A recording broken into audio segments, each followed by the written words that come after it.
afternoon and welcome to the end of day 7. You did it. It's a full week. You are a third of the way through this challenge. You should feel awesome about yourself. You should feel incredible.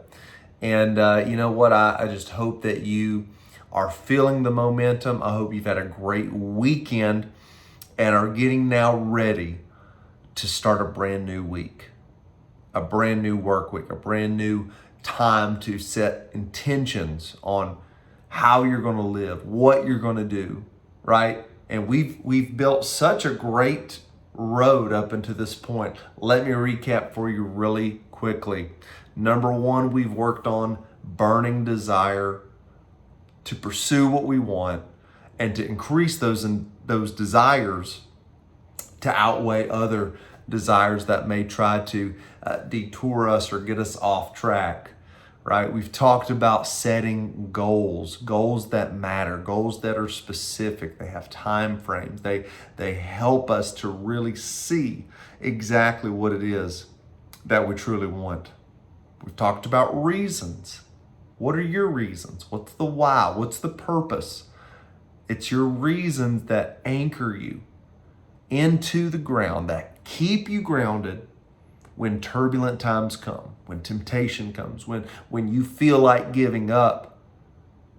Your anchors are there ready to help you. All right? And then obviously, discipline.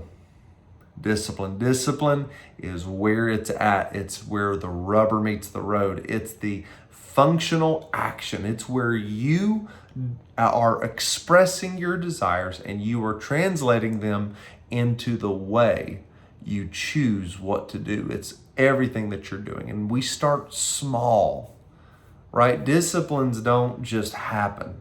Disciplines are what we do, starting out small and building into larger disciplines, right? Larger disciplines. So here we are. We've talked about a couple different areas of discipline. And right now we're in the topic of personal development. Personal development. This is you becoming the better you.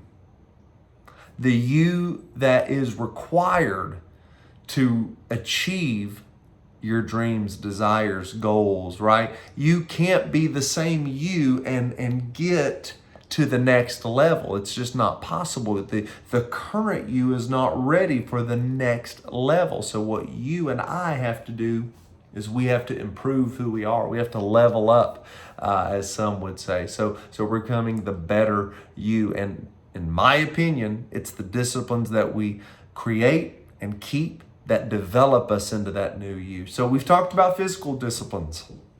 That's what we've done. Up until this point, it's been all about how we are taking care of our body. We want to feel well. We want to do better by feeling better. And that has all to do with our vitality, how we feel, how we look, right? It's our energy. All of these things are super important. And then yesterday, we talked about our emotional health. It's our attitude, right? It's how we perceive the world around us. It's how we choose to handle how life, what life does to us, rather, right? And that is so important. It's so important to have the right attitude, to see the glass half full, not half empty. Because whether we think we can or we think we can't, either way, we're right. You see, your attitude determines your altitude. How your attitude is, that's going to really structure whether or not you are going to stick with it when the going gets tough. Your attitude's so important. Now, let's talk about another area. This is the third area of personal development and super important area. And that's the area of intellectual health, your learning health, okay? Now, let me just say this. I believe that we are lifetime learners, all right? Whether you had a great experience in school or a bad experience in school, whether you think the current system works or you don't think the current system works. I'm not here to talk about those areas, but I am here to talk about how we should always be learning, okay? Learning, because we have this ability. Let me say this. We should have a curiosity for that which we don't know. I mean, we do this without even trying, right? Like when we were kids, right? When we were kids, we learned about the latest video game console, or we learned everything about a certain sports team, or if we really enjoyed a certain art, right? We would just learn all that we could about it. So there are areas in which we have natural curiosity, and that curiosity leads us to want to learn. But what we want to do is have a natural curiosity for life, for improving areas in our life that will help us to become more valuable. And that's going to be very important. We'll talk about that in a couple days. But adding value to yourself helps you to add value to others. And the more that you have in knowledge and skill, the more valuable you are, and the more you can actually help other people. Like, for instance, don't you always appreciate and value someone that is skilled in a certain area, especially when you need them? How about the great electrician that you desperately need in a time where you've got some safety concerns in your home, or maybe you're doing a project and you desperately need somebody that actually knows what they're talking about? Well, the reason that person is so valuable to you is because they have taken the time to acquire the knowledge through experience, through study, through all of these different avenues of learning. And now they have translated it into knowledge and understanding. And now with that understanding, they can serve. They can serve. But the question is, what is it that you and I are constantly growing in knowledge, intellect, right? This really is all about having a healthy love for learning. Now look, I'm gonna give you a suggestion, and I know most people don't like this, but you have to face the facts. And that is this. Great leaders, people of great impact, they read books. They read books. They don't spend time binge watching TV. I'm not against watching TV. That's not where I'm coming from. But I am saying this. When's the last time you got a book and read it? Now, let me do a caveat there, because I'm a big fan of audiobooks. I love audiobooks. In fact, that's where my love of learning began, is with audiobooks. I do a lot of traveling and a lot of time where I'm able to put in some AirPods, or at the time headphones, right? And hear great content. Because here's what's really happening. Learning starts with hearing great ideas. And so as these ideas enter my mind, I'm able to consume them and take away from them the added value and wisdom and helpful nuggets of knowledge that I can then translate and even package together with some other ideas to make something brand new, right? It's the value that I'm able to add because of the knowledge that I have, right? Or that I've acquired. But it is work. And you have to go looking for these ideas, looking for the knowledge, looking for the skills, seeking help, right? And the best way to get help, it's not always, not everyone has time to do one-on-one. And you may not even be able to afford somebody one-on-one. But one of the greatest ways to start learning is find the experts in the areas that you wish to learn about And hopefully they've written some books and they can help you.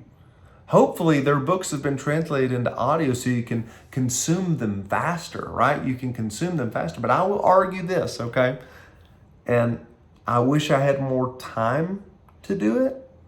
But the truth is, in my opinion, actually reading is so much more valuable. It's so much more helpful because when you take time to actually read, to actually consume that material, you're actually engaging in studying, right? When you begin to write it and or rather write out what you've read, right? You're trying to put a formula, in other words, like you're really trying to put it together and say, hey, I read this and now I'm going to put those thoughts now back into paper form. I'm translating the ideas to demonstrate understanding. That's just a totally different muscle, in my opinion. It's a totally different thing.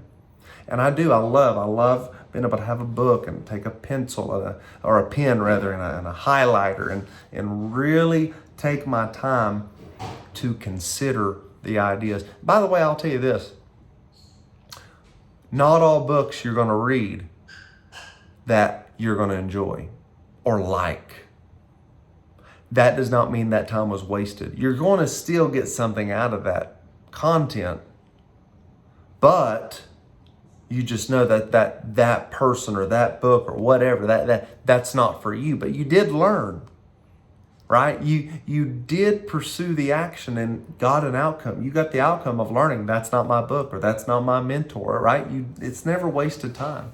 In fact, I would guarantee even when you read something that you're just like, man, I just didn't really enjoy that, something is going to be with you. Down the road, you're going to be able to recall something out of that book, whether it's a conversation or whatever it is, but it's never a wasted moment, right? So that's a hesitation. People are like, well, I don't have time to read, and I don't want to waste my time reading a bad book. Dude, you need to read a bunch of bad books. Read a bad book until you find the good books. Now, I've been fortunate. I do get great recommendations. I have mentors that I enjoy what they put out in social media, and they're encouraging. And so I've if you ever want some recommendations on some books, I would love to give you those. I'm not saying I'm the one-stop shop, but I do have several recommendations, at least over 100 recommendations I could tell you in specific areas of business and personal development. I would say, yes, please try this out. This wonderful book, right? But anyways, this intellectual health, we need to have a healthy level of learning. Never tell yourself that you can't learn. Please don't do that. Let me say this also to parents, okay? I'm a parent. I'm a new parent, and we're almost to that place where, like, my girls, we're talking school stuff, right? It's going to happen. But I will tell you this, how can I ethically, morally ask my daughters to learn and to achieve and be everything they want to be if I'm unwilling to do the very same thing that I'm telling them to do? Will my daughters turn around and look at me and say, well, Dad, if that's true, why can't you do it? Right? It's a terrifying moment if you really think about it. And by the way, that shouldn't stop us or cause us to live secret lives, but rather it should push us to want to be better. To want to be better. I want to give my children a wonderful foundation of learning. No, I'm not talking about necessarily traditional things. I'm not saying that they need to be brainiacs and have perfect GPAs. That's not what I'm talking about. I'm talking about being able to critically think, to learn. See, everything that you want to learn, it's possible if you will take the time to be a learner. And that's a skill.